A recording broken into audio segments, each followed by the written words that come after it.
Hey guys, how's it going? Happy Sunday to y'all. I'm just here relaxing in Nebraska doing a reset. And I got on Facebook today. And every now and then Facebook's good for something, right? But they reminded me of some memories from a couple of years ago, especially 2 years ago. Was not a good one. But it was something that happened to me that will kind of spearhead this change of philosophy in my head as to what I was doing with my life and where I wanted to go and all that fun stuff. But basically, 2 years ago, I found myself in a situationship that was very rocky and had some ups, had some downs, and it didn't end very well. And my mind was all kinds of warped, and I didn't have my head in the right place, and I was turning into somebody that I wasn't proud of and that I didn't like. And so anyways, 2 years ago on this day, actually, I think it was either on this day or tomorrow, one of the two, but either way, one of the things I like to do to kind of try to get my mind off of things is work. And at the time, I just started a new job, and so I wasn't working a lot yet, but I just, any kind of work, yard work, handiwork, just anything to keep my hands and my mind busy, to keep my minds off of the things going on in my life, right? So one day I decided to do yard work. I cleaned up my front yard, I cleaned up my backyard, and then in my front yard where I currently live right now, there's a big, huge pecan tree that pecan season that year was amazing. It dropped so many pecans. And in my house, I have a carport, and it's not your standard carport. Most standard carports are about maybe like, I'd say probably like 9 to 10 feet. This one's more like 14, so it's a little bit higher. It's about 4 feet, 3 to 4 feet higher than your normal one. So it's really, really high. But the tree goes over the carport, and it drops a ton of pecans onto that carport, right? So I've done it before. It's not the first time that I've done it. I got on the carport, and I get it there with my big push broom, and I'm pushing it through, I'm just pushing it through to take the pecans off. Done it before, really thinking anything of it this time. And, I don't know if my mind just wasn't completely focused on what I was doing, or my mind was somewhere else. I'm not exactly sure. I couldn't really tell you, right?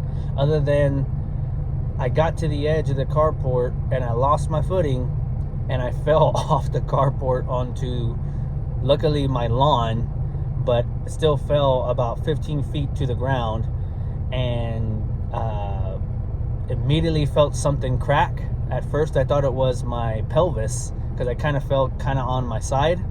First, I thought it was like my hip or my pelvis or something. I just felt something, screamed out in pain.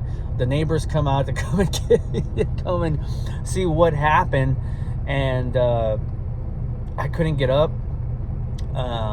Luckily, I could move my legs, I could move my toes and my feet, but I could not get up. Like, I couldn't stand. It was way too painful. I couldn't stand. I couldn't even sit up. It was really bad. I just had to lay down on my back. EMS was called. We tried to see if I could get up, and I couldn't, so they took me on an ambulance, and I spent the next probably 5 or 6 hours at the hospital getting x-rays to find out that I broke my L2 disc on my lower spine, and that's why I could not sit up and why I was in so much pain.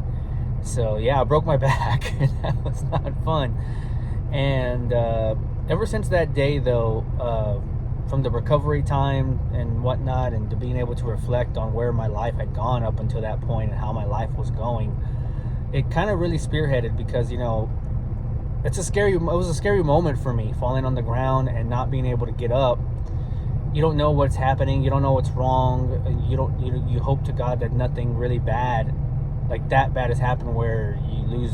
I don't know, right? You're thinking the worst, but end up with the best outcome. But anyways, it kind of spearheaded my my thought process into what am I doing with my life, and where do I really want it to go, and who do I want to be, and all this stuff.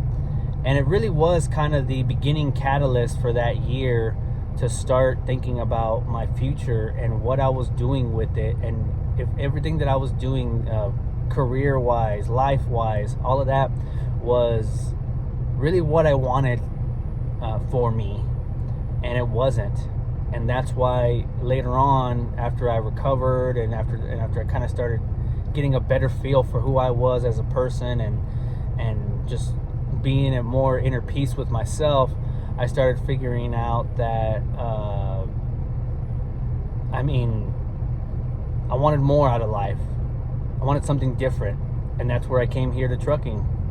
2 years later, here I am, a year vested in this thing, and it has been one of the best decisions of my entire life. And I don't want to say it's all because I fell down one day and broke my back, but it had a lot to do with it. And so I'm just very grateful every day to be able to do what I do here, to be able to actually, stand and walk and run and all that. Still, even after everything that's happened, to be able to come out on the other side of it feels really, really good. And I just thought that was kind of a neat, although it was a really sucky day 2 years ago, to go from that's the lowest of the low. You're laying on a gurney and you can't, even if you wanted to, you couldn't get up and walk away because you just can't. Your body's telling you no. To go from that lowest of the low like that to feeling like you can't even sit down, right? Like it hurt to sit down, to going to where I am now in a truck, driving a truck every day, and being able to do all of this and see all these beautiful things and experience what this career has really meant to me at this point is just amazing. And I'm glad that I've been able to share all of this with y'all. And it's just been really cool. It's been really neat. And 1 year down and many more to go, but that was kind of an interesting memory to come about. Like, oh man, what a rough time that was. It took me about 6 months to recover to the point where it wasn't hurting to sit down, or it wasn't hurting to get up, real quick, or where I could finally start moving again, like doing some exercising and stuff. I couldn't even really exercise or do anything like that for about 6 months. It hurt. It hurt. It was painful. And I'm just glad to be out on the other side of it. I will say, the back's never going to be the same again. It still hurts from time to time, especially right now during the winter time. So, and you ask me, man, you broke your back and you're doing truck driving where you sit down for like 11 hours or more a day. I'm like, yeah. And like, how does your back take it? I'll tell you this. I make sure every day to stretch out my back. And just to give you a kind of pro tip, because your back is going to stiffen up on you and it's going to cramp at times, because let's face it, you're going to be sitting here in this truck for a long time, right?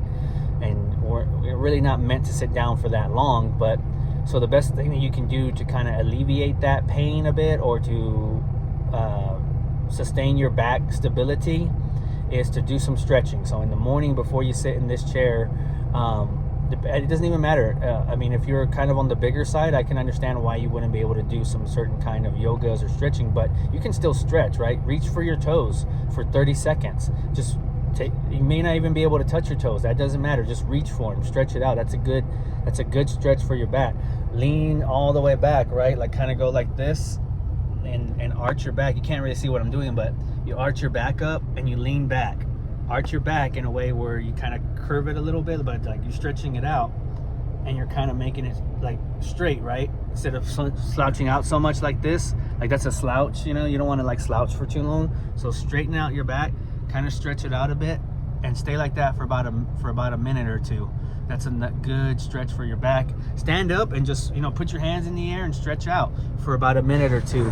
And that's a good stretch. Just kind of make sure you're keeping your back stretched out. That's all I can say. It's the best thing you can do. If you're into yoga, you can do more things like, like downward dog stretches and things like that. Downward dog's a perfect one to help your back out.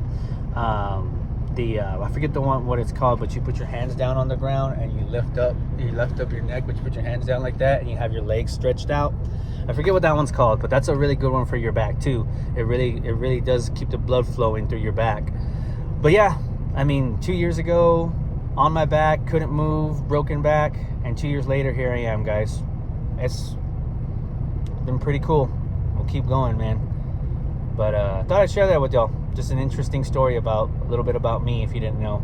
I have a broken back, but broken back don't keep me down. I'm still out here rocking and rolling, guys.